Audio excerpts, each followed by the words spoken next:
Bienvenue dans l'émission Le Business du Fitness, le podcast pour comprendre le futur du fitness et inspirer tous les professionnels à devenir une meilleure version d'eux-mêmes. Je suis Andy, coach sportif depuis 20 ans et j'accompagne des coachs et des patrons de clubs à créer un business dont ils sont fiers. Avec ce podcast, je vous propose de rencontrer ensemble des personnes inspirantes. L'idée est de rentrer dans leur tête et de comprendre comment ils en sont arrivés là aujourd'hui. Si vous voulez recevoir toutes les notes de l'épisode, pensez à vous inscrire à la newsletter.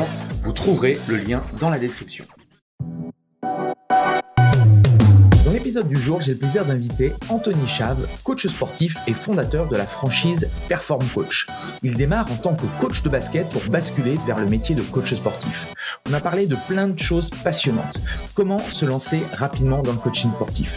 Les avantages et les inconvénients du coaching outdoor, du coaching à domicile et de la création de son propre studio. L'importance d'avoir un mentor pour avancer personnellement. Comment définir son modèle de business? Comment recruter des coachs pour son business? Comment lancer une franchise de coach sportif? Et encore beaucoup d'autres choses. Bref, je ne vous en dis pas plus et je laisse place à notre conversation avec Anthony Chave.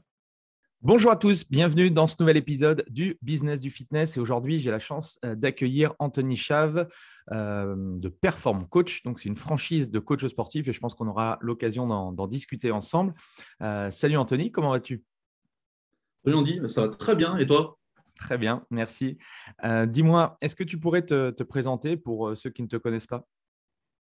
Bien sûr, je m'appelle Anthony Chave, je suis coach sportif depuis plus de 15 ans. Voilà, j'ai commencé par la préparation physique et puis après, je suis devenu coach sportif à mon compte. Voilà. Et puis, du coup, maintenant, effectivement, je m'occupe de former des coachs pour leur proposer justement d'avoir une vie un peu différente et d'avoir surtout de vivre de leur passion, j'allais dire correctement, sans avoir besoin de faire 70 heures par semaine et avec beaucoup de plaisir. Voilà. Ok. Et du coup, comment toi, tu es rentré dans le domaine du coaching? Ça s'est fait comment? Oula, alors là, on remonte un peu vieux, mais on y va.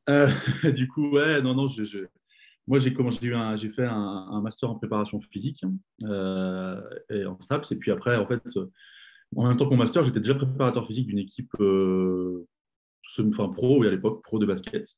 Voilà, donc du coup, je suis rentré par cette porte-là, en fait. J'ai toujours fait un peu de préparation physique dans le basket, parce que c'est mon sport de prédilection. J'étais entraîneur aussi dans le basket. Et après, voilà, je suis rentré dans mon pro, j'étais assistant et préparateur physique. Donc, du coup, ça, c'était top. Et je suis rentré par là, en fait. Voilà. Donc, après, je suis rentré par là, je me suis occupé de sportifs pro. Et puis, à un moment donné, on se pose la question de changer les choses. Le club où j'étais, c'est un peu cassé la gueule.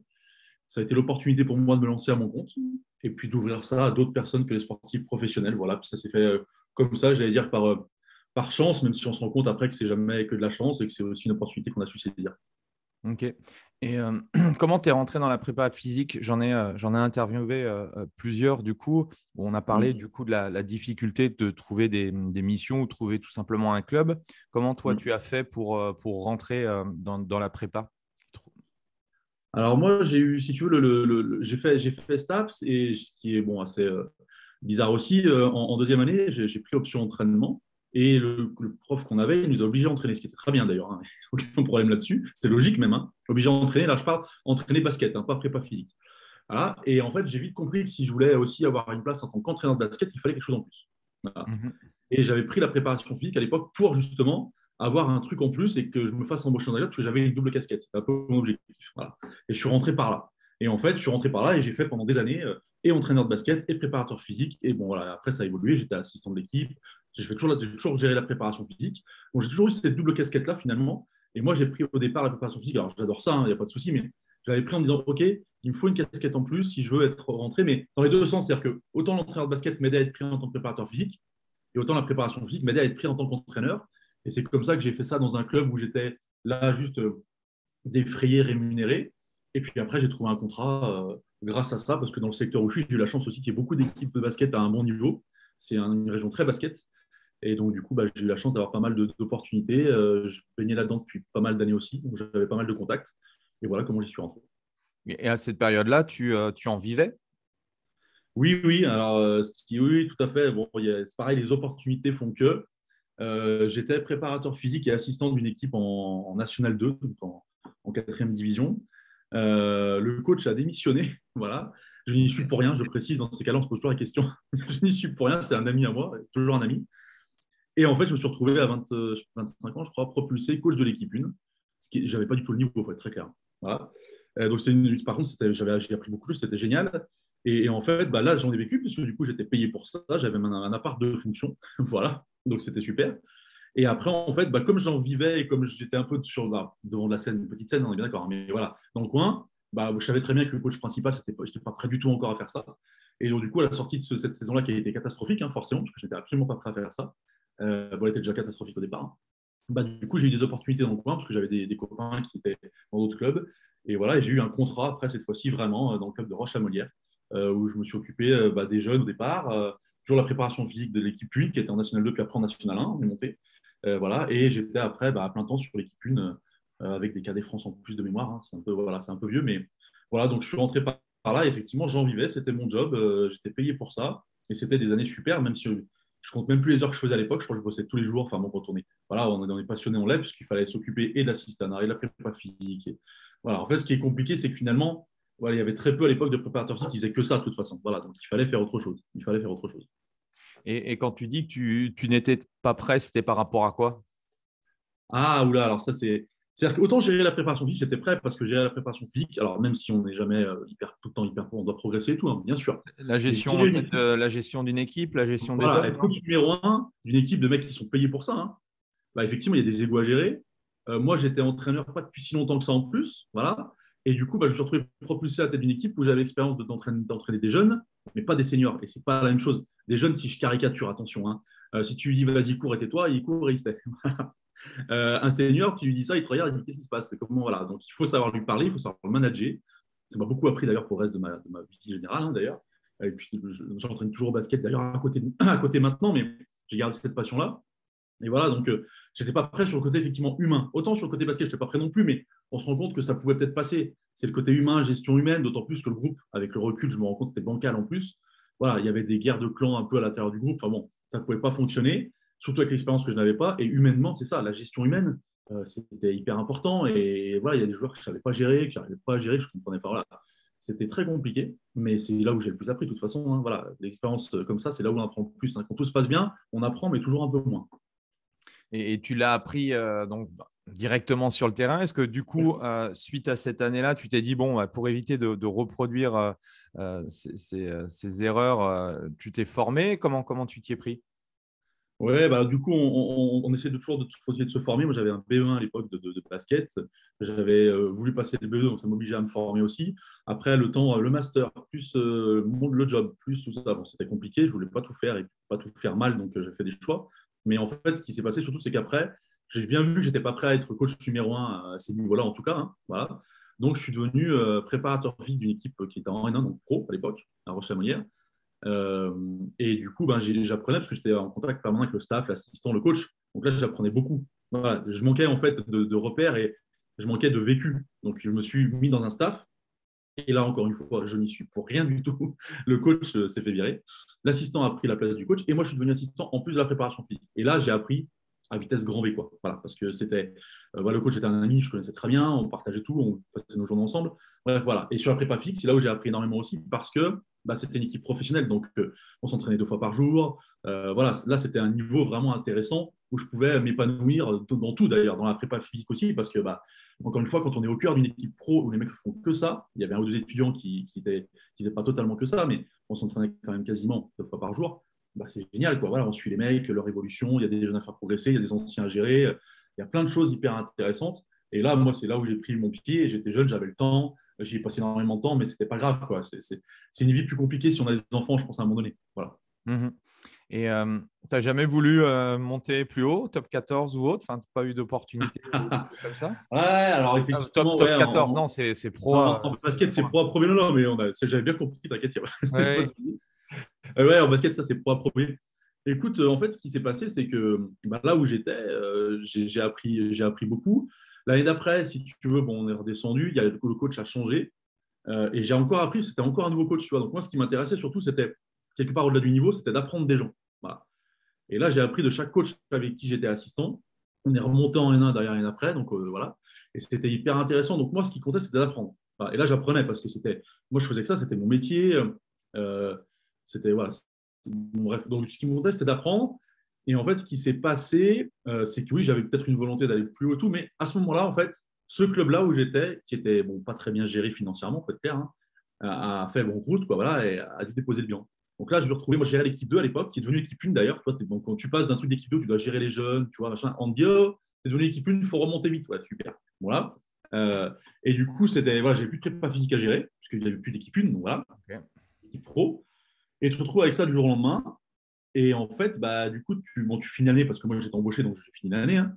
Et là, l'opportunité, en fait, à la fin de l'année, mes dirigeants, bon, je fais très court, mais qui avaient déjà plombé un peu le trou, ont voulu encore dire, ah non, on y retourne et tout. Moi, ils étaient en retard sur les salaires, c'était hyper compliqué. J'ai essayé d'arrêter. Et je me suis dit, bon, c'est l'opportunité ou jamais de monter ma boîte, de continuer d'entraîner à côté, mais de monter ma boîte pour devenir coach sportif, préparateur physique, parce que c'est ce que j'avais ça dans la tête depuis quelques temps. Donc, si tu veux, j'ai saisi l'opportunité. Effectivement, si on n'avait jamais déposé le bilan, peut-être que je n'aurais jamais été à mon compte. Tu sais, c'est toujours des opportunités comme ça. Hein. Voilà. Ok. Et comment on passe du coup d'entraîneur, préparateur physique, salarié à la volonté de passer indépendant, freelance? Bah, déjà, ça traînait un peu dans ma tête, si tu veux, premièrement. J'avais toujours dit que je pourrais faire totalement autre chose, enfin, voilà, être à mon compte un jour, c'était dans ma tête. Et puis, deuxièmement, tu sais, ce qui s'est passé, c'est aussi très bête. Pareil, c'est des histoires toujours, je pense que c'est toujours pareil. Il y a les joueurs qui, du coup, parce que le dépôt de bilan s'est fait en début de saison quasiment, des joueurs qui se sont retrouvés sans club et qui m'ont demandé de les aider à être encore prêts physiquement parce qu'ils pouvaient retrouver un club dans la saison. Donc, au début, tu fais ça un peu gratuitement. C'est les mecs avec qui tu as été, tout ça, tu vois, ils sont un peu en galère. Voilà. Et puis les mecs, ils retrouvent un club et puis on continue ensemble. Et puis à un moment, tu te dis, attends, t'es gentil, mais j'y passe du temps quand même. Donc gratuitement, bon, on va peut-être arrêter. Donc, tu commences à faire payer. Donc toute ta boîte pour faire payer ça de manière, tu vois, légale, on va dire. Et puis tu as un coaching, et puis tu as un pote qui arrive qui fait, ah, tu fais aussi la perte de poids. Et puis, voilà. Et puis tu vois, ça démarre comme ça. Ça, c'était pendant l'année où j'étais encore embauché d'ailleurs. Hein. Voilà, j'avais ouvert en parallèle à cause de ça, ou grâce à ça d'ailleurs plutôt. Et l'année d'après, quand la saison s'est finie basket, donc au mois de mai-juin, ben, je me suis dit, OK, elle est ouverte, cette structure. Continuons d'entraîner à côté, mais de manière libre, c'est-à-dire en choisissant ce que je veux, à un niveau peut-être plus bas. Mais voilà, regardons ce qu'on peut faire de ce côté-là. Voilà, donc, puis j'ai eu des opportunités. Au départ, c'était des copains, des connaissances. Je n'avais pas fait de pub. Et puis ça s'est lancé comme ça. J'allais dire, ouais, je sais pas je sais pas comment appeler ça, chance, opportunité, naturellement, on va dire. Voilà. Alors, de toute façon, on dit souvent que pour démarrer, quel que soit le business, regarde sur ton carnet d'adresses, regarde dans ton réseau, tes amis, ta famille, et ça, généralement, ça démarre comme ça, quoi. Et comment ça s'est passé pour toi parce que souvent, ce qu'on peut voir avec les coachs, c'est que les 6 premiers mois, la première année et tout, c'est compliqué. Toi, ça s'est passé comment? Moi, j'avais la chance d'avoir 2 métiers, si tu veux. J'étais encore, alors après, j'étais en train de basket dans d'autres clubs, mais de manière indépendante aussi, tu vois, voilà. Ouais. Et donc, du coup, j'avais le basket qui me permettait, parce qu'au début, j'avais vraiment une équipe qui était beaucoup de basket, un peu de prépa. Donc, moi, ça ne me dérangeait pas, si tu veux, j'ai pas eu ce que vivent, voilà. La pression voilà. du chiffre. Ouais. C'est ça. J'avais la chance d'avoir encore le double truc. Et puis, en fait, si tu veux, au fur et à mesure du temps et des années, bah, c'est devenu l'inverse, et puis c'est devenu une volonté. C'est-à-dire qu'au départ, ma boîte, je n'ai pas fait de com ni rien, tu vois, j'avais quelques personnes, c'était cool. Et puis après, bon, j'avais eu cette envie de développer. Et puis voilà, puis après, ça s'est vraiment inversé, si tu veux. Voilà, on va dire que la première année, j'avais peut-être 80% de basket, 20% de coaching. Et puis 2-3 années plus tard, c'était carrément l'inverse, quoi, tu vois. Et voilà, mais parce que j'ai souhaité développer, j'ai souhaité aller, mais j'ai eu la chance quelque part, moi, alors tu as toujours une pression, hein, parce que tu as toujours envie de gagner plus d'argent, plus de clients, tu vois, développer ta boîte, hein, mais d'avoir le basket un petit peu en secours et de me dire, bon, voilà, s'il y a un problème sur ma boîte, peut-être que je peux retrouver des clubs, quoi, tu vois, ça ne m'aurait pas fait rêver, hein. Mais tu vois, dans un coin de ta tête, ça t'enlève un peu de pression, effectivement. Voilà. Et puis, c'était aussi un temps où, bon, on n'est pas tout jeune, hein, voilà, où il n'y avait pas autant de concurrence que maintenant. Pour être aussi sincère, je pense que c'était un peu pas plus facile de se lancer parce que les gens étaient moins courants, mais quand même, c'était pas tout à fait la même chose que maintenant. Tu avais moins besoin, en tout cas, de te différencier, je pense, pour être présent sur la scène. Voilà, tu vois, je dirais par rapport à maintenant. Par contre, il fallait beaucoup plus s'éduquer. Enfin, moi, je me souviens, 15 ans en arrière, quand tu expliquais le coaching, tu vois, tout le monde te regardait. Ah bah non, c'est pour les stars et tout. Aujourd'hui, c'est quand même, certes, il y a plus de concurrence. Donc, il y a des choses à faire de ce côté-là. Mais c'est vrai que c'est un peu plus, enfin, un petit peu plus rentré, on va dire, dans la culture, même si voilà, il y a encore beaucoup de travail à faire. Et comment toi, tu fais le switch, du coup, de passer, parce que ça, c'est un excellent conseil qu'on pourrait donner à des personnes qui veulent se lancer dans le coaching. Alors, il y a les deux façons de voir. C'est soit je me mets entre guillemets en danger et je me dis je quitte tout et je me mets à 100% dans le coaching en me disant, bon, j'ai la pression. Ça fonctionne pour certains, ça ne fonctionne pas pour d'autres. Je pense que c'est vraiment tu vas me dire un petit peu, toi, ton ressenti, mais c'est un peu ce que je ressens avec des amis coachs que j'ai pu accompagner. C'est soit je me mets en danger parce que j'ai besoin de ça pour pouvoir justement trouver des clients, ou au contraire, comme tu l'as fait, et moi aussi, ça a été…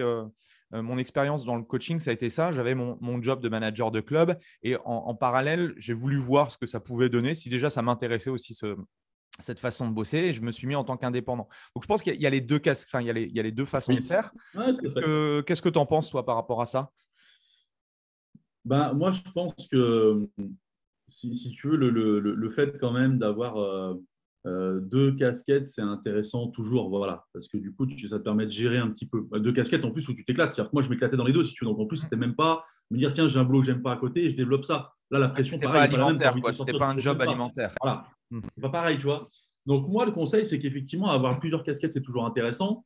Et puis, ça te permet de développer, alors, avec moins de pression, oui, mais c'est surtout que ça te permet d'avoir un équilibre. Moi, à l'époque, je me souviens, ça me permettait d'avoir un équilibre dans le sens où, voilà, tu vois, peut-être si ma boîte ne se développe pas comme il faut, j'avais le basket, des fois, on gagnait mal, c'était bien. Enfin, tu vois, voilà, mentalement aussi, je trouvais que ça me permettait de pouvoir, quand ça se passait bien, c'était cool, mais quand ça se passait bien, c'était bien d'avoir autre chose. Donc, c'est aussi cet aspect mental qui m'intéressait là. Puis, bon, le rapport à l'échec, on en reparlera, je pense, à un moment donné, mais voilà. Donc, moi, je pense que c'est bien se jeter dans le bain, comme tu dis, il y a certains avec qui ça fonctionne. Et je pense que se jeter dans le bain, c'est intéressant que si tu as les bons outils, tu vois. Et moi, ça m'a permis de faire plein d'erreurs, en fait, d'avoir le basket à côté et de ne pas les payer trop cher. C'est ça, en fait, tu vois. Parce que quand tu débutes, tu le sais, hein, tu vas à tâtons, tu débutes, tu essaies de communiquer, tu ne trouves pas de clients, tu comprends, tu te dis merde, comment je fais, ça ne marche pas, voilà, bon, puis après, tu trouves la solution. Et toutes ces erreurs-là, si tu n'as que ça, c'est pas évident. Là, le fait d'avoir quelque chose à côté, mentalement, déjà, ça me permettait de switcher un peu. Et dans la réalité financière aussi, de me dire, bon, voilà, écoute, j'ai fait une erreur, j'arrive pas encore, mais je peux réessayer, j'ai la sécurité un peu d'un côté. Enfin, tu vois, voilà. Moi, je pense que ça m'a permis ça. Et j'avoue que c'était certainement un confort parce que s'il avait fallu faire un salaire tout de suite, c'était pas évident, quoi. Voilà. Ouais.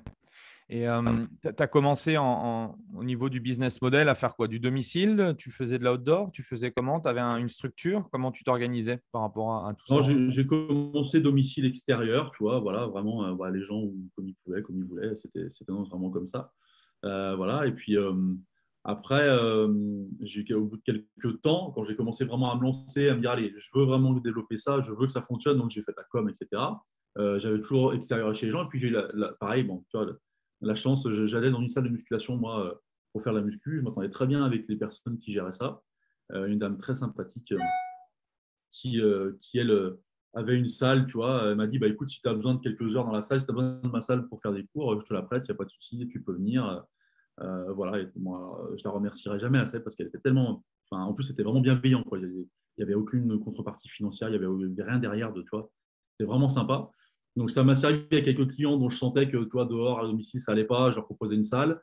Voilà, donc ça m'a permis de débuter comme ça, de voir aussi, du coup, l'intérêt d'avoir une salle. Quand on n'a pas, tu ne vois pas toujours l'intérêt.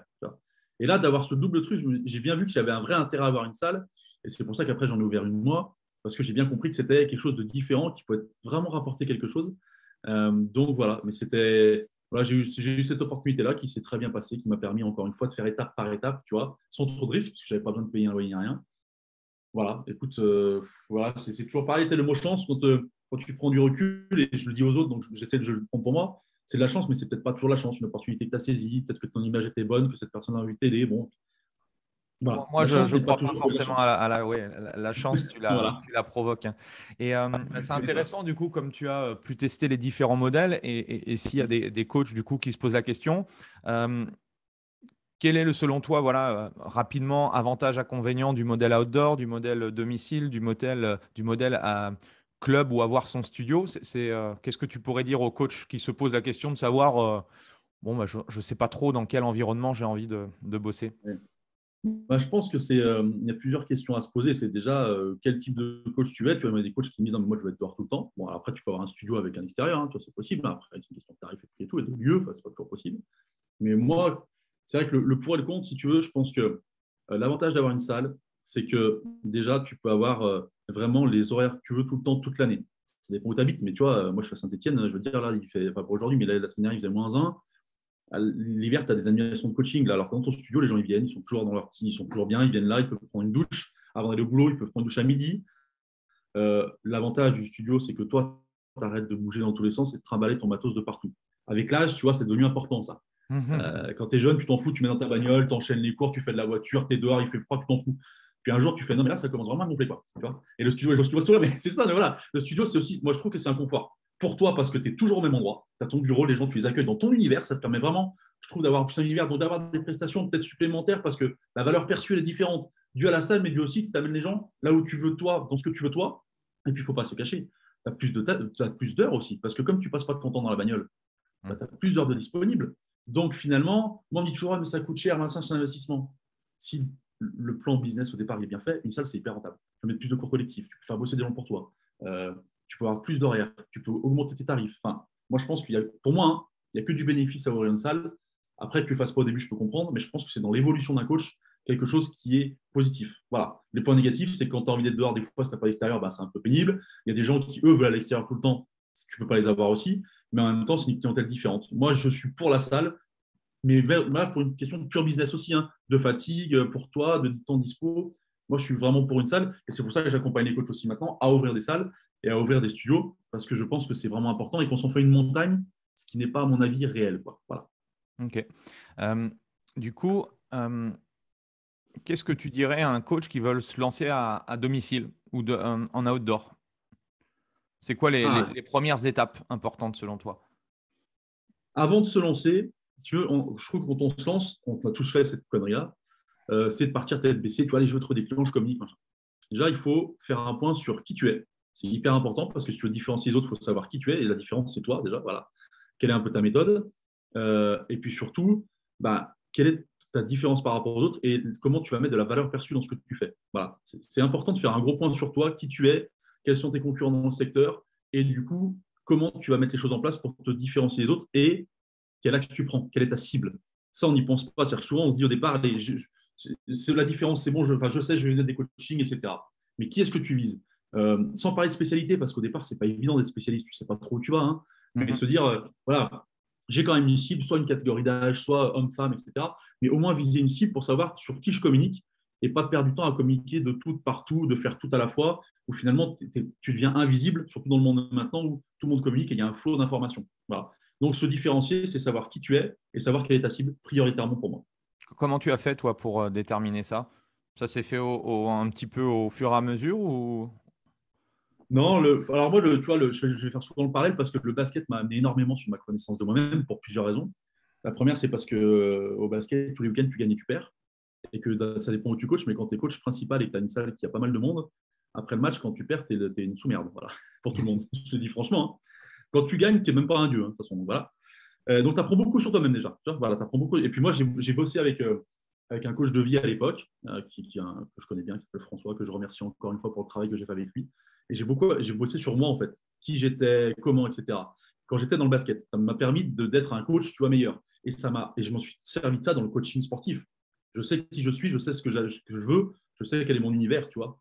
Donc moi, j'ai bossé sur moi, en fait, il n'y a pas de secret. À un moment donné, il faut à mon avis, se faire accompagner quelqu'un pour bosser sur soi et fouiller aussi dans les coins qui ne sont pas toujours très intéressants, mais c'est là où tu apprends le plus et c'est là où tu te libères un peu de toutes tes croyances limitantes, tout ça. Et une fois que tu es libéré de ça, voilà, tu es aligné. Moi, j'appelle ça être aligné avec soi-même. Une fois que c'est ça, tout est plus facile.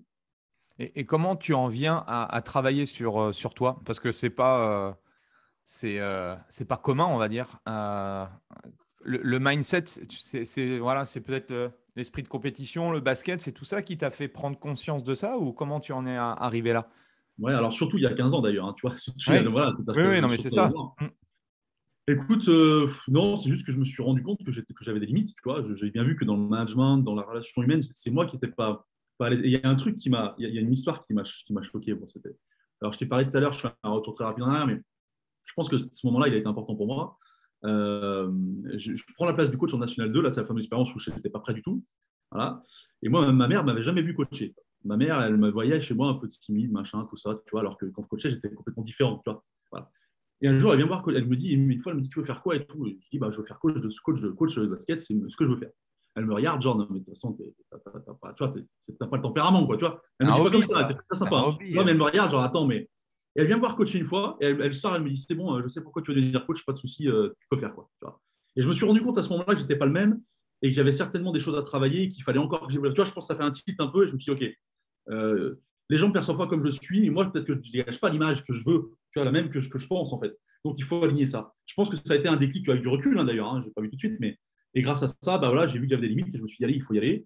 Et puis, tu sais, quand tu prends une porte dans la gueule, alors, pour le coaching sportif ou basket, c'est pareil, une fois, deux fois, trois fois, à un moment donné, tu te dis, attends, j'ai pas les moyens de régler ça, peut-être à un moment donné, je vais pas prendre la porte dans la gueule tout le temps, et il faut travailler autre chose. Tu vois. Et c'est pour ça que j'en suis arrivé là. Et puis, j'avais un pote qui était, tu vois, justement, lui, coach de basket, il commençait à se transférer vers le coaching de vie, et on discutait beaucoup, et ça m'a hyper intéressé. Je me suis dit, allez, j'ai servi et de cobaye en même temps, et puis ça m'a servi aussi, attention, beaucoup. Voilà. Excellent, excellent. Voilà.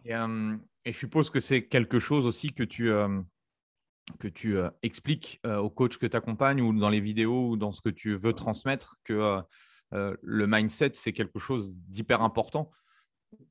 Ah bah ça, mais forcément, parce qu'on est tous, on accompagne de la manière dont on a vécu les choses. Tu vois, donc forcément, moi, là, c'est hyper important. Sur deux choses, déjà, quand un coach rentre dans la team là, avec moi, on fait un bilan de personnalité avec une structure extérieure, c'est pas moi qui gère ça, et avec un test qui s'appelle le test 10 qui est hyper intéressant. Voilà, moi, j'avais fait pour moi aussi il y a quelques années. Tu vois. Et en fait, quand tu fais ce test-là, qui dure 20 minutes… Est-ce que tu peux expliquer rapidement pour ceux qui… Oui, alors en fait, si tu veux, dans les personnalités, tu as 4 types de personnalités, 4 couleurs, c'est chez eux, tu vois, vert, bleu, jaune, rouge. Et en fait, en fonction de ta personnalité, tu as plus ou moins de degrés de chaque couleur. Voilà. Et en fait, tu fais un test où tu réponds à des questions qui paraissent assez bateau de quelque part, tu vois, où tu te tiens, je sais pas, machin, bon. Et quand tu fais le débrief, ça dure 1 heure. Et là, tu finis sur le cul parce que tout cela… C'est assez flippant, tu vois. Voilà, c'est ça, c'est toi. Et il y a des trucs que tu sais, et puis des trucs que tu sais pas. Elle te dit, ah ouais, non, t'as agi comme ça dans cette situation. Ouais. Et puis là, tu t'effondres dans ton siège en OK. Voilà. Et là, tu perçois qu'effectivement, tu as encore du chemin parce que. Et voilà, donc ce test-là, je le fais passer à tous les coachs qui me rejoignent parce que je pense qu'il est important. Et tu prends une claque dans la gueule, et moi, ça me permet aussi de savoir les manager. Attention, c'est important. Eux, ils ont le mien aussi, d'ailleurs, ils savent comment je suis. Tu vois, il y a transparence complète là-dessus. Je pense que c'est très important. Et puis, ça leur permet de se connaître mieux, voilà, premièrement. Et puis, tu vois, dans les stages que j'organise, au sein de la team, pareil, tu vois, la personne qui m'accompagne, qui s'appelle François, elle intervient. La dernière fois, elle est intervenue sur le mindset parce que je voulais un petit peu, tu vois, en plus, il est bien, il rentre un peu dedans. Et les mecs, ils sont sortis, les petits coachs là, ils sont sortis là avec le cerveau qui a un petit peu tourné et c'était très bien, quoi, voilà. Donc, oui, bien sûr, ça me paraît hyper important. Et généralement, quand tu n'es pas dedans, que tu n'es pas bon, que tu procrastines, tu ne sais plus trop, machin, c'est parce que tu ne sais plus où tu vas. Et il y a un problème de mindset. Voilà. Donc, ce que tu disais, je t'ai coupé. Donc, la première chose importante, c'est avant tout de se connaître. Ouais. Et après, une fois que j'ai compris voilà, qui j'étais, ce que je voulais, quel type de profil de personne je voulais accompagner, ça serait quoi après la deuxième chose, la deuxième step? Alors, une fois que j'ai compris effectivement qui je voulais accompagner, c'est définir quel modèle de business je veux. Voilà. Parce qu'en fait, si tu veux, la problématique, c'est qu'on jette à corps perdu là-dedans encore une fois, mais je l'ai fait, donc je dis ça avec beaucoup de bienveillance. Je ne suis pas le seul à l'avoir fait d'ailleurs. Du coup, tu vois, tu y vas et tu veux absolument des clients, donc tu mets un prix bas, tu te dis, tiens, allez, il faut que je me démarque des autres par le tarif, et puis peut-être tu as tellement envie d'avoir des clients que tu es prêt à tout, quoi. Même à mettre des prix super bas, c'est une passion, tu es content et tout. Voilà. Sauf que non, parce que en fait, tu te rends compte après, c'est une erreur, parce que déjà, tu passes beaucoup de temps au-delà de ta séance, préparation, voiture, etc., et d'argent, le matos et tout, à faire quelque chose qui finalement n'est pas rentable quelque part, entre guillemets. Voilà. Et puis surtout, le modèle économique n'est pas bon parce que tu te rends compte aussi à un moment donné que les gens veulent tous les mêmes horaires quelque part. Et puis qu'à un moment donné, ça bouchonne, quoi. Tu te dis, bon, comment je fais maintenant, voilà. Donc, du coup, c'est ce modèle-là qu'il faut, à mon avis, avoir. Donc, il faut développer les outils, des méthodes dès le départ pour être capable, à un moment donné, de se détacher de ça. Et puis, bon, là, j'ai compris ça bien plus tard, mais j'enseigne aussi aux coachs que j'ai, avec que je suis et que j'accompagne. Faut arrêter de vendre à l'heure aussi, quoi. Voilà, c'est la plus grosse connerie que tu peux faire, mais je l'ai faite, attention, voilà. Mais c'est voilà, parce que quand tu vends ça, en fait, tu te limites tellement que ça devient compliqué, quoi. Voilà. Et puis tu n'assumes pas tes prix, tu ne sais pas trop, 60 € de l'heure, voilà, tu vois, ça ne va pas, quoi. Voilà, c'est pas possible. Donc il faut fonctionner autrement pour avoir justement un tarif qui permet de bien vivre sans voler personne. C'est un accompagnement différent, voilà. Et je trouve que c'est ça que moi j'ai pas compris dès le départ. Voilà, pour dire, moi au début, alors c'est très vieux, c'est un méchant d'essence d'1h30, tu vois, pour un tarif qui était dérisoire, je ne sais plus combien c'était, 35-40 € de l'heure, tu vois. Bon, et là, quand j'y repense maintenant, j'ai une larme à l'œil, tu vois, dans chaque œil.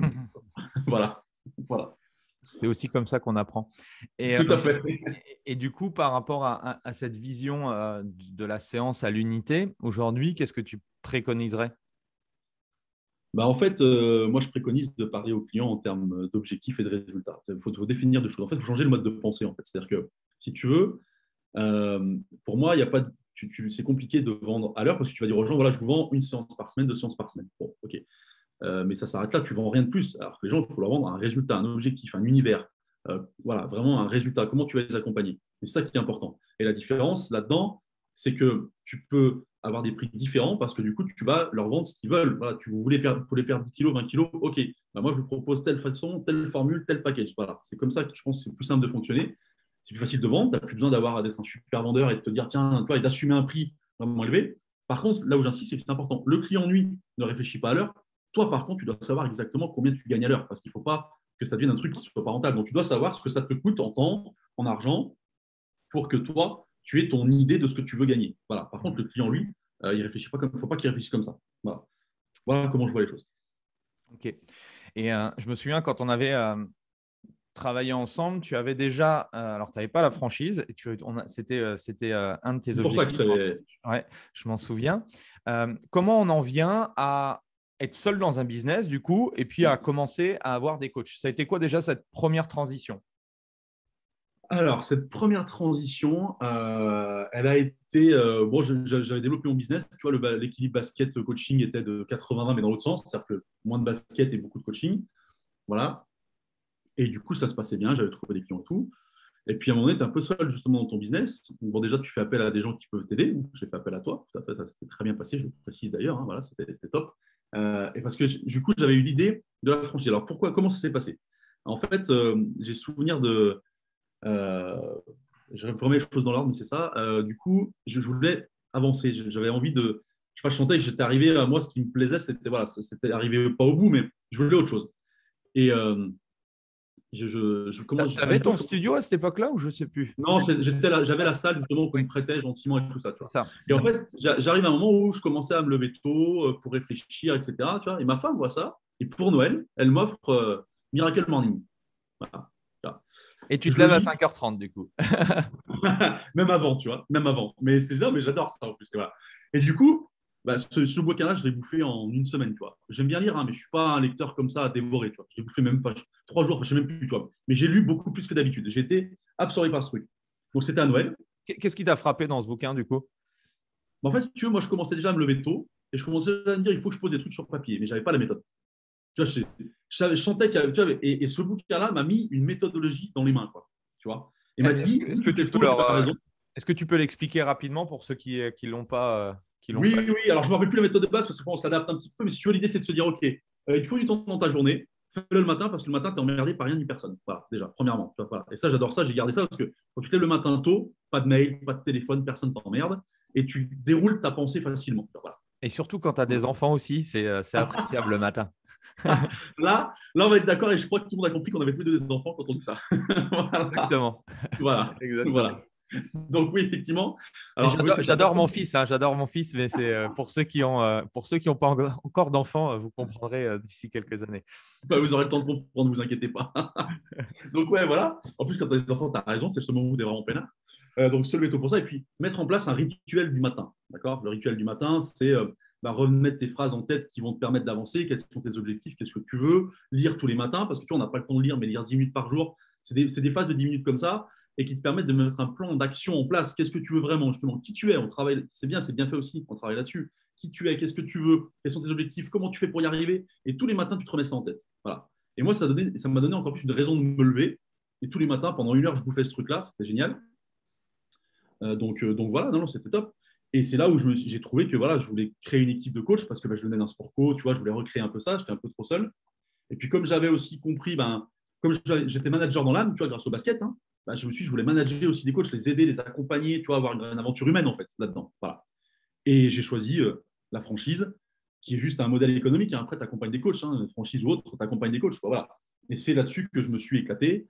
Mais bon, voilà, entre le lancement de l'idée, la création et tout, et c'est là où je me suis dit, bon, allez, la franchise, c'est bien, mais comment on fait? C'est là où j'ai fait appel à toi en me disant, bon, il faut que j'aille chercher chez quelqu'un de plus expérimenté qui m'aide, qui a développé des choses. Et on avait bossé effectivement sur le process de franchise, comment ça peut marcher, qu'est-ce qu'on peut proposer, etc. Quoi. Voilà, tout Et simplement. c'est là où tu es passé du coup d'un modèle, on va dire, solopreneur indépendant. Parce que moi, je fais vraiment une différence entre je suis indépendant freelance et en fait, je veux rester seul parce que ça me convient. Ouais. Et pour moi, le modèle entrepreneur où, entre guillemets, je m'extirpe un petit peu de l'équation et forcément, à un moment donné, j'ai besoin aussi d'une équipe pour pouvoir avancer, quoi. Et toi, c'était du coup, par ton parcours et par ce que tu as fait, c'était quelque chose que tu avais en toi. Tu savais depuis le début que tu t'aimerais pas rester seul dans ton activité? Oui, je le savais, ouais, je pense que je le savais. Bon, j'avais la chance, encore une fois, d'avoir toujours un peu de basket à côté. Donc, tu vois, ce côté collectif, je l'avais toujours un peu. OK.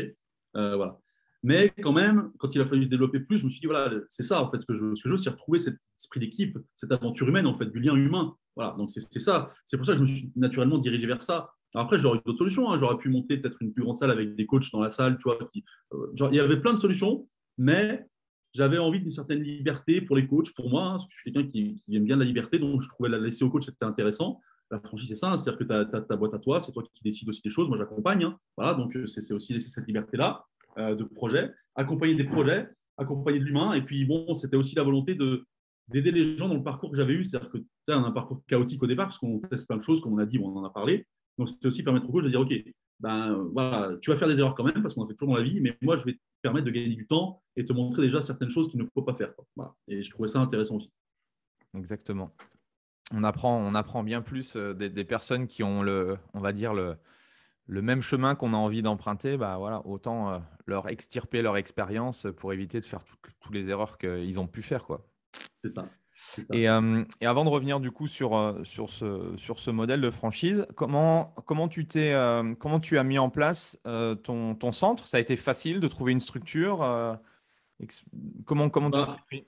En fait, là, du coup, bon, moi, j'avais du coup la salle qu'on me prêtait, et puis dans le même temps, je cherchais une salle pour moi, parce que je savais que c'était aussi lié à tout ça. Mais bon, après, l'avantage du modèle de la team comme ça, c'est qu'en fait, comme les gens ne sont pas forcément du coin où je suis, bon, on n'a pas besoin d'une structure permanente, si tu veux. Voilà. Les gens, je les accompagne un peu en visio, on a des rendez-vous aussi à Saint-Étienne, mais voilà, donc ce n'était pas une obligation d'avoir un centre là-dessus. Par contre, l'obligation, c'était, et la difficulté de départ, c'était qu'est-ce que je propose à l'intérieur, comment je vends ça aussi, tu vois, parce que au départ, c'est pareil, tu as appris dans ta vie à vendre des coachings. Maintenant, comment tu parles aux autres coachs, comment tu vends ça, tu vois, voilà. Donc, c'était ce départ-là, l'écriture du projet, du process, trouver les premiers coachs, tu vois, voilà, c'était cette aventure-là qui était passionnante, hein, d'ailleurs, avec du recul aussi. Mais voilà, c'était ça qui était compliqué au départ, entre j'ai l'idée d'eux, et puis j'y arrive, quoi. Tu vois, forcément, bon, il y a un chemin, quoi. Il y a un chemin. Ok. Et du coup, en termes de… Il t'a fallu combien d'investissement pour lancer ça? Tu parles de temps, d'argent, de quelle manière d'investissement? Ouais, alors temps et argent, ouais, temps et argent. Alors le temps, tu vois, je t'ai parlé par exemple de Noël, là, c'est un bon repère, hein, ça, de Noël pour le livre. Donc début janvier, j'ai commencé à écrire le process et tout ça. Voilà. J'avais fini d'écrire vraiment le projet, tu vois, complètement, je crois, en avril, mai, juin, à peu près, tu vois, mai, juin, je crois, vraiment définitif. Et j'ai trouvé les premiers coachs un an après, décembre. Ok. Décembre, janvier, tu vois. Ça m'a pris un an pour écrire le projet complètement, trouver la manière de communiquer, trouver les premiers coachs. Et j'ai eu, moi, chance, on veut comme on veut, hein, voilà, c'est ce qui m'est à l'esprit, mais j'ai trouvé 3 coachs d'un coup, au départ. Voilà, d'un coup. Donc j'ai eu cette chance-là aussi, tu vois, qu'il n'y en ait pas un, puis un, 3 d'un coup. C'était des basketteurs, tu vois, j'ai fait marcher mon réseau basket, en fait. Voilà. Donc voilà, je voulais trouver 3 coachs d'un coup, dont un d'ailleurs avec un truc qui n'aurait jamais dû se passer, tu vois, des fois dans la vie, des choses comme ça. Donc voilà, mais voilà, donc j'ai eu la chance aussi que ça arrive d'un coup. Et puis du coup, voilà, stage d'entrée ensemble, aventure humaine, c'est parti, quoi. Voilà. Ok. Et comment tu redémarres enfin, on va dire cette nouvelle aventure? Dans quel état d'esprit? Boosté comme jamais, tu vois. Alors, je viens de voir que je n'avais pas répondu à le côté financier avant, donc j'en profite. C'était juste que ça ne m'a pas demandé un investissement financier énorme. Il a fallu créer les contrats de franchise, donc prendre un avocat d'affaires spécialisé, etc. C'est ça qui a pris le plus financièrement, finalement, parce que le reste, c'était du savoir que j'avais dans ma tête à mettre en process, tu vois. Donc ça, c'était du temps. Voilà. L'argent, il va être un peu d'autres investissements, mais c'était pas le plus cher, c'était ça. Et oui, là, l'aventure débute, si tu veux. Et là, c'est vrai que si tu veux, à côté, j'ai été pendant longtemps, et je l'étais, je crois, peut-être encore à l'époque, formateur pour la Ligue régionale de basket, où je formais les autres coachs, les autres entraîneurs. Tu vois.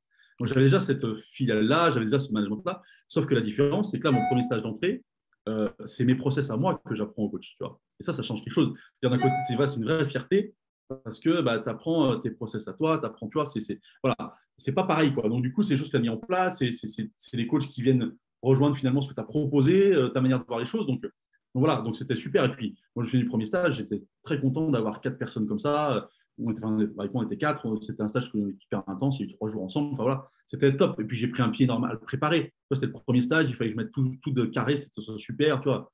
Donc, non, j'ai un souvenir de ce premier stage vraiment, vraiment génial. Quoi. Voilà. Et là, comme tout entrepreneur, quand tout va bien, tu dis ça y est, c'est parti. Et puis après, tu as une petite traversée du désert. Voilà. Mais ça, je le dis parce qu'il faut se rassurer, c'est chez tout le monde que ça se passe comme ça. Tu vois, on a tous des traversées. Et c'est normal, quoi. C'est normal. C'est là où tu apprends et où tu développes. Voilà. Après, tu t'es servi de ces 3 premières personnes pour aussi voilà, tester aussi le modèle, parce que je suppose que tu te dis, bon, dans la tête, ça a l'air de jouer, sur le papier, ça a l'air d'être bon. Après, ouais, tant que tu ne l'as pas testé sur le terrain avec d'autres personnes, parce que avoir tes propres idées et les mettre en application, si tu veux, voilà, oui. Ça va plus vite. Après, les faire transmettre aux autres, c'est là où, du coup, comment toi, tu interprètes le message et comment tu le comprends et comment tu le délivres, il y a souvent, du coup, un écart. C'est quoi qui a été le plus dur, du coup, dans ce lancement-là? Ou qu'est-ce que tu as pu remarquer?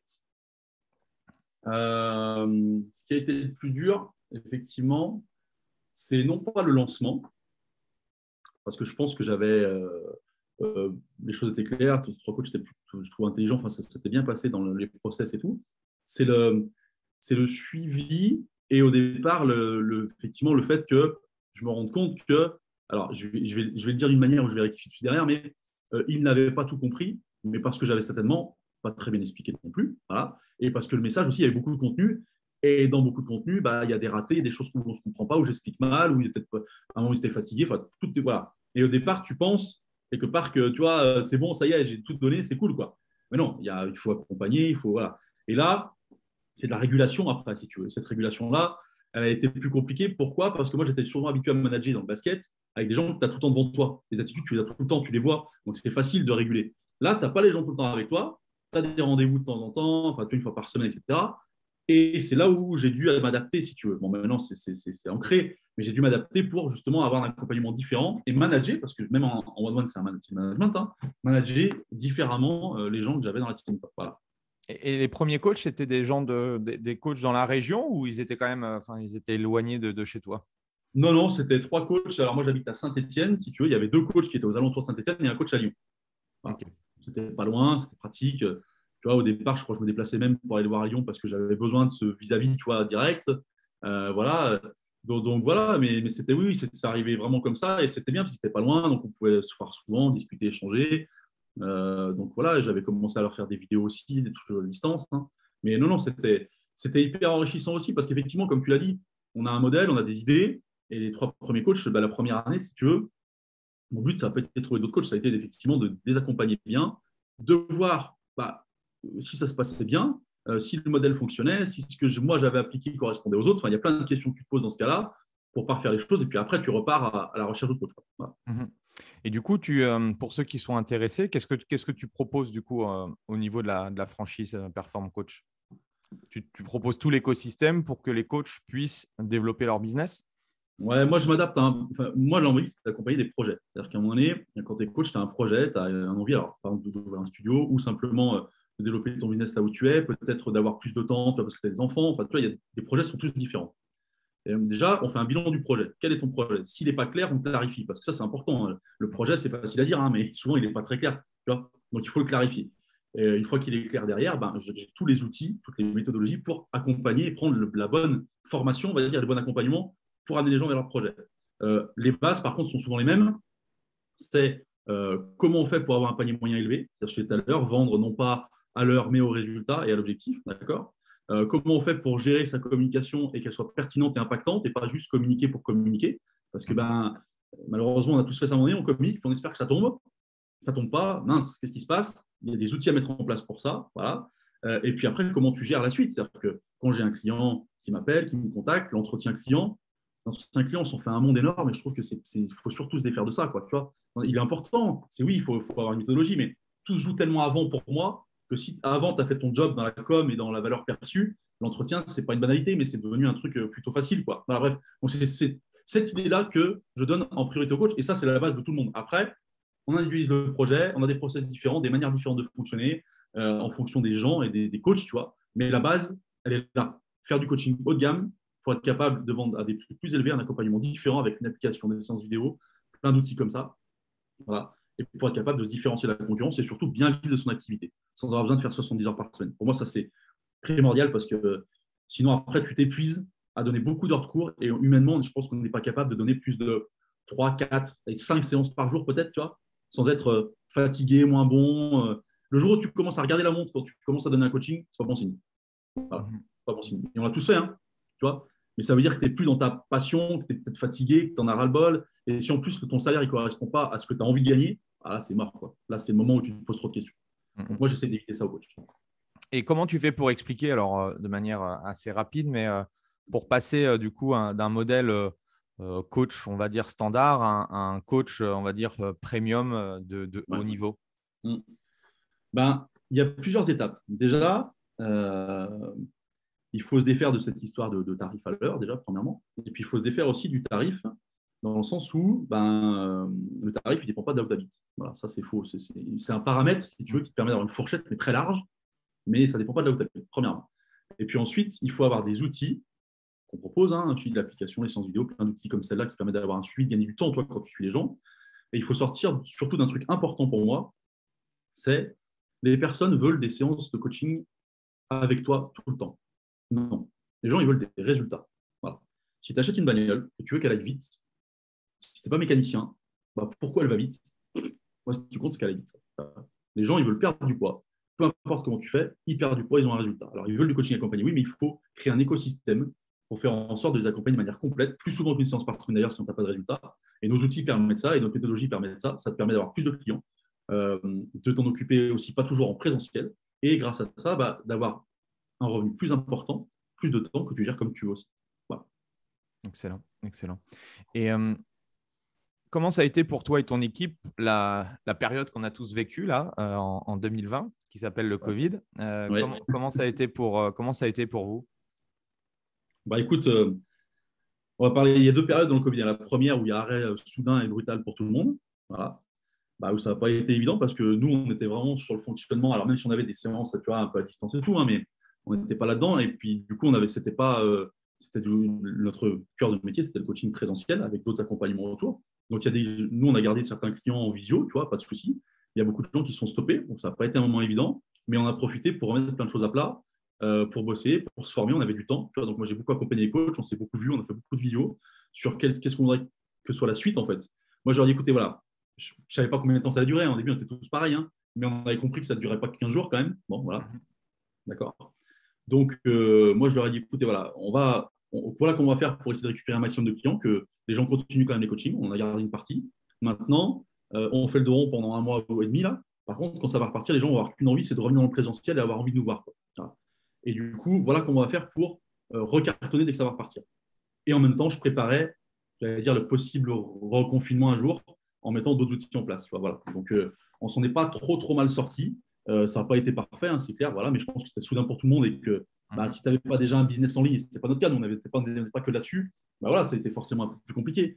Mais dans ce cas-là, je pense surtout ce qu'il faut, c'est donner des solutions aux coachs, leur montrer que tu es présent, leur dire que tu comprends la situation et que tu vas tout faire pour les aider. Voilà. Et je pense que voilà, on est une équipe, en fait. Hein. Si on est une équipe, quand ça va bien, on est une équipe, quand ça ne va pas, on est une équipe. Tu vois. Voilà. Et là, je pense que le basket et les défaites et machin m'ont beaucoup servi. C'est moins difficile, toi, tu connais, tu sais ce qu'il faut faire, tu y vas. Voilà. Tu n'es pas dépourvu comme ça. Voilà. Tu vois, donc ça, là aussi, mon expérience m'a servi dans le management en me disant OK, on se retrousse les manches et on y va. Quoi. Voilà. C'est quoi ta vision aujourd'hui dans les années à venir du coaching? Est-ce que tu crois que… comment tu vois l'évolution? Parce que c'est assez intéressant comme tu as 15 ans d'expérience. Comment tu vois la chose? Comment tu vois les coachs, les clients, les demandes et tout ce qui se passe un petit peu dans le domaine du fitness?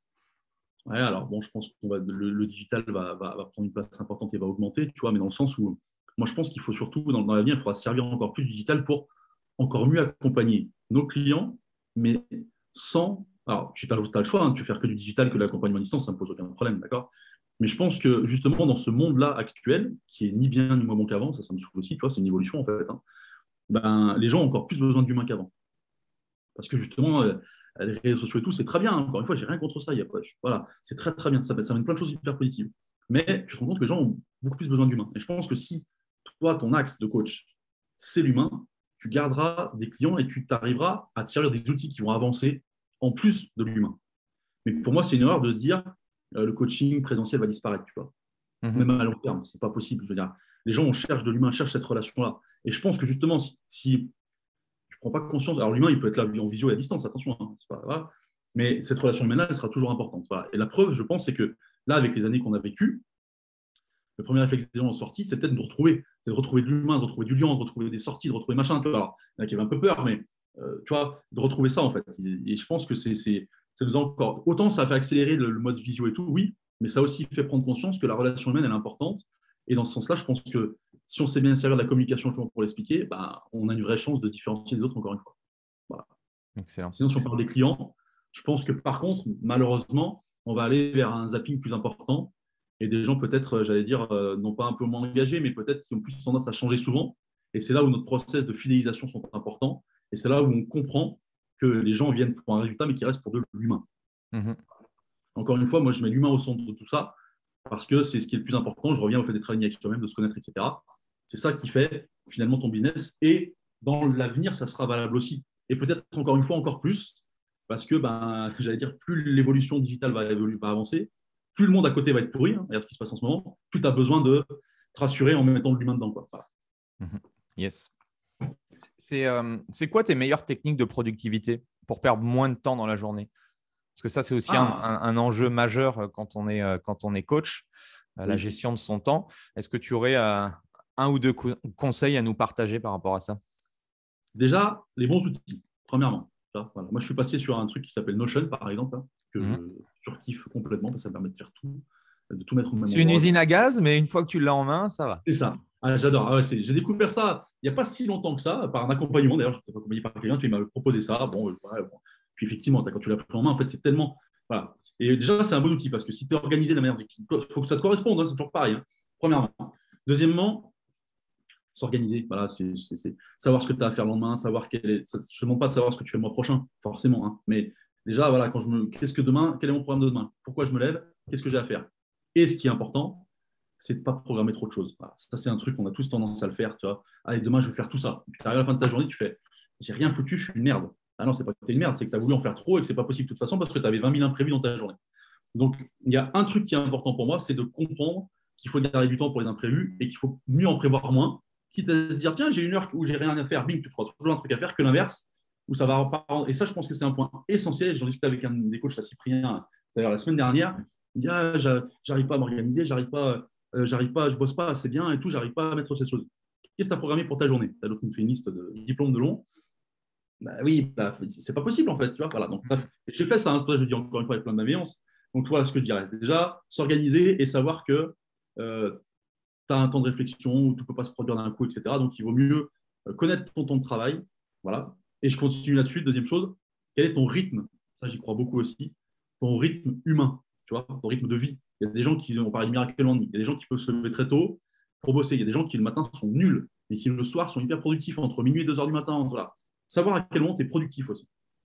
Et quand est-ce que moi, je sais qu'il y a des heures, par exemple, je fais ma compta parce que je ne sers à rien. Donc, la compta, c'est des chiffres. Bon, tu rentres, voilà. C'est des heures où je ne sers à rien. Ça. Par contre, il y a des heures où je suis hyper productif le matin. Là, je garde les trucs importants où il faut avancer, où il faut produire, où il faut réfléchir. Ça, je pense que c'est un point hyper important. Ok, top. Quelle est ta meilleure stratégie pour te faire connaître? Est-ce que tu peux nous partager là? Parce que ça fait quoi? Ça fait 53 minutes. Il y a les plus motivés qui écoutent encore le podcast. Oui, c'est ça. Et donc, c'est pour ça que si tu peux nous partager ta pépite là, le truc que tu n'as jamais dit à personne. Ah, oula, le truc que j'ai jamais dit. Alors, pour me faire connaître, pour me faire connaître. Hein.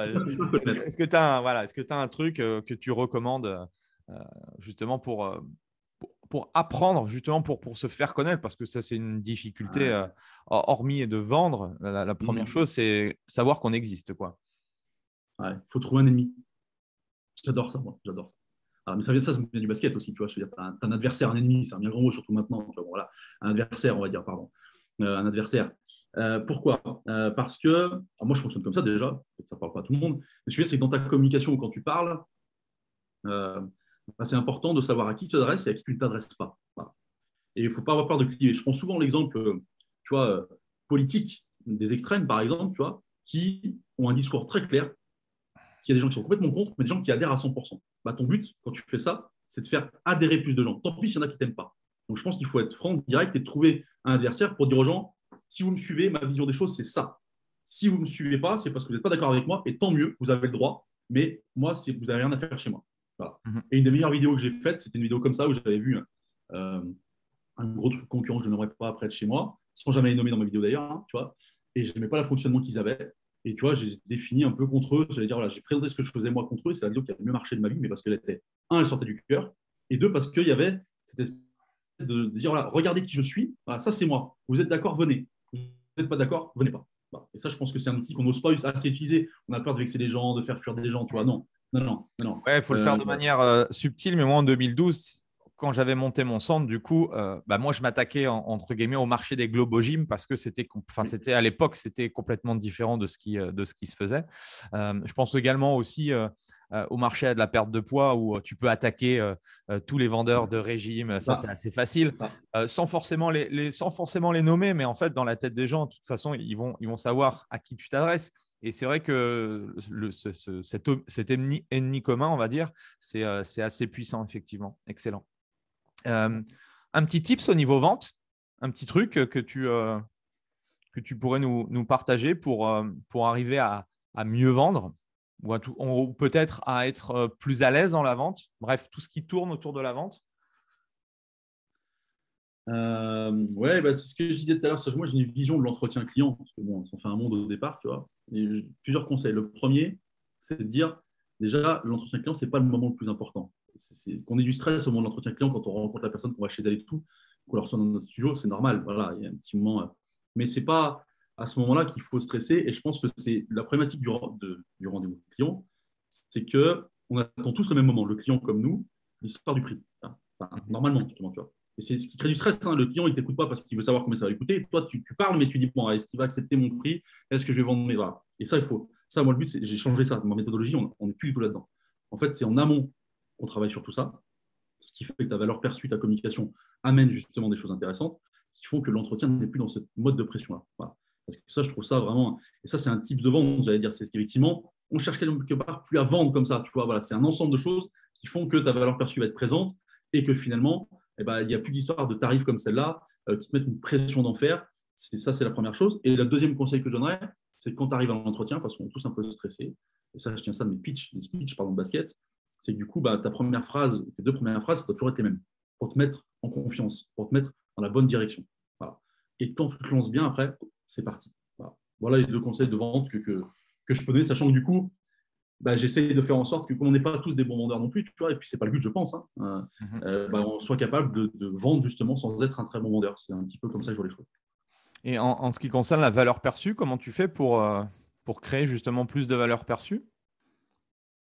Il y a plusieurs choses. La valeur perçue, elle vient de toi déjà. Si tu es aligné, si ta communication est différente des autres, si tu montres aux gens ce que tu peux leur apporter, voilà, déjà, il y a une valeur perçue. D'accord? C'est-à-dire que le mec il va dire, ah oui, ça, c'est le coach qu'il me faut parce qu'il va résoudre mon problème. Voilà. Ça, c'est un point important.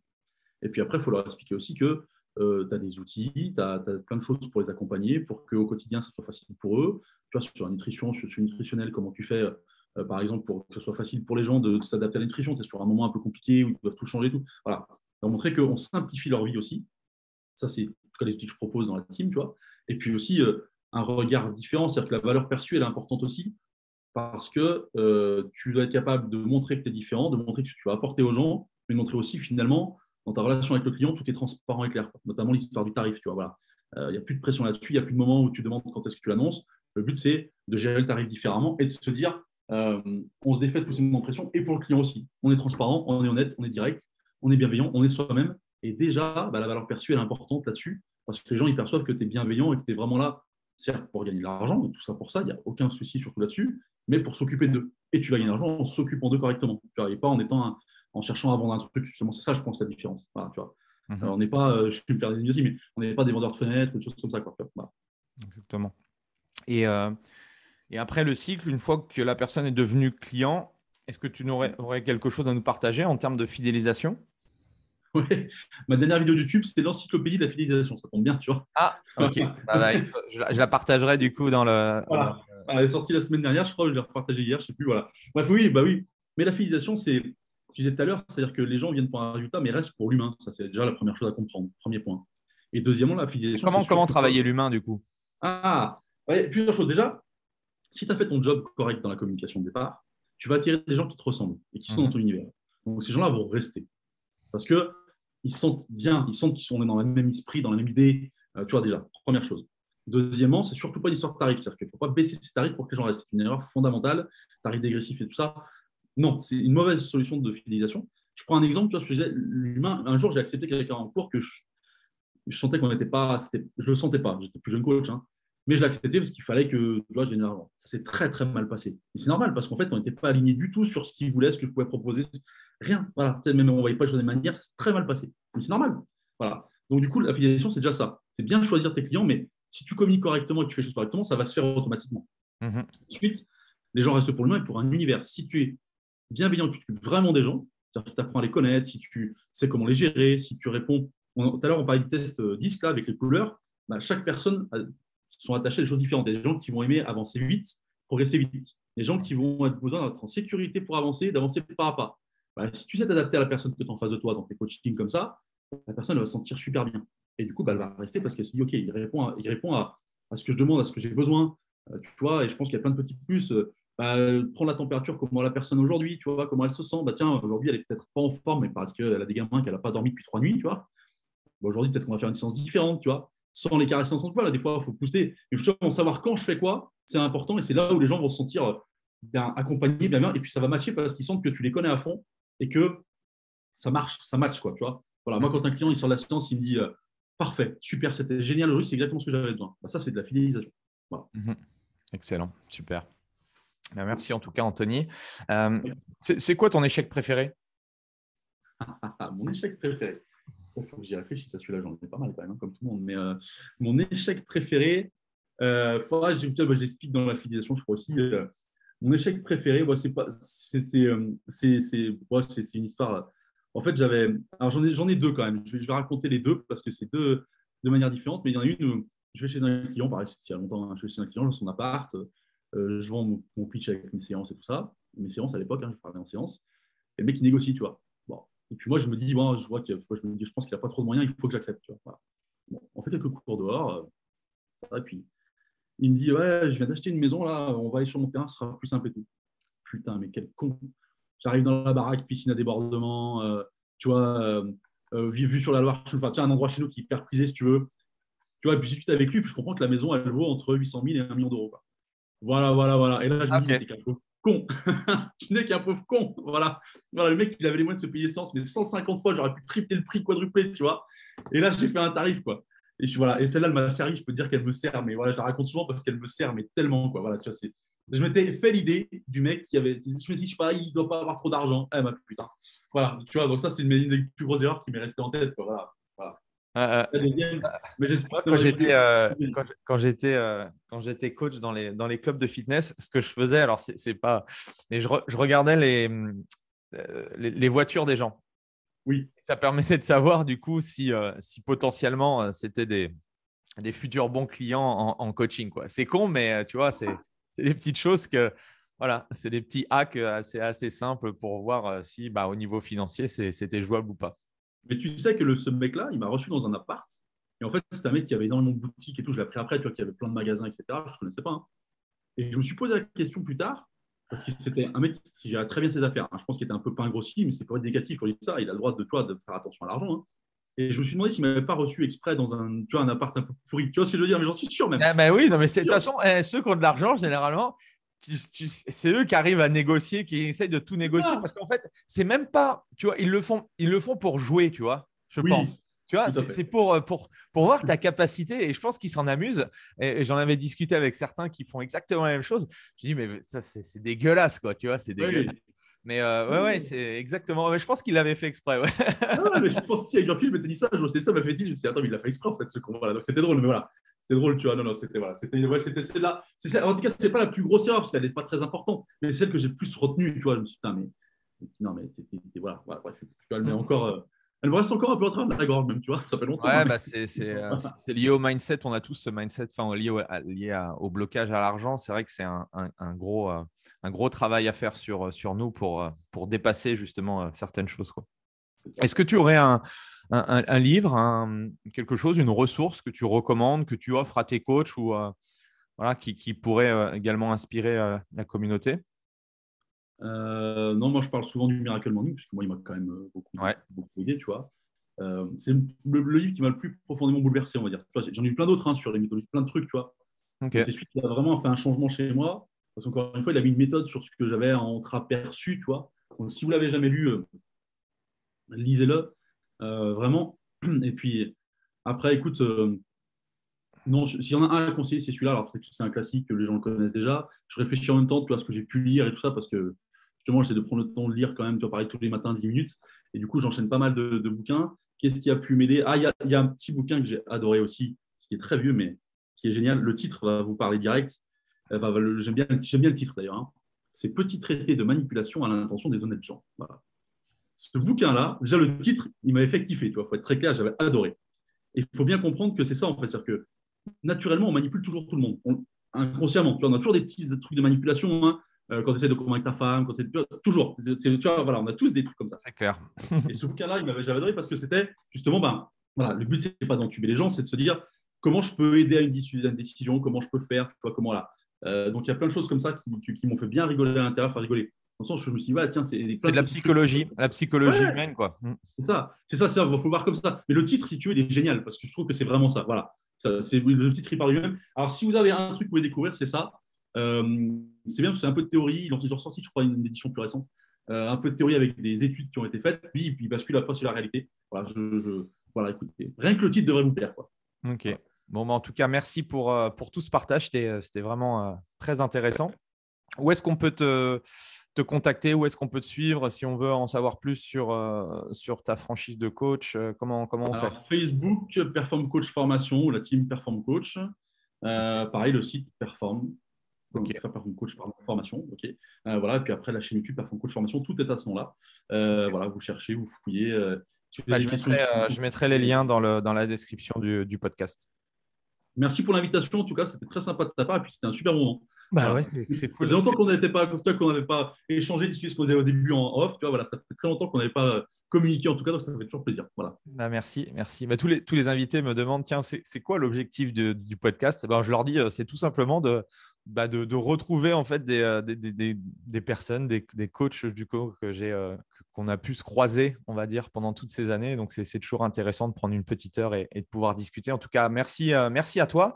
Merci à tout le monde. Pensez à mettre un 5 étoiles et un commentaire positif. Et puis, nous, on se retrouve la semaine prochaine pour un nouvel interview. Merci en tout cas, Anthony. Plein de belles choses. Et puis, à très vite. Avec plaisir. Merci beaucoup, Andy. Voilà, c'est fini pour aujourd'hui. J'espère que l'épisode vous a plu. Merci d'avoir passé ce moment en ma compagnie.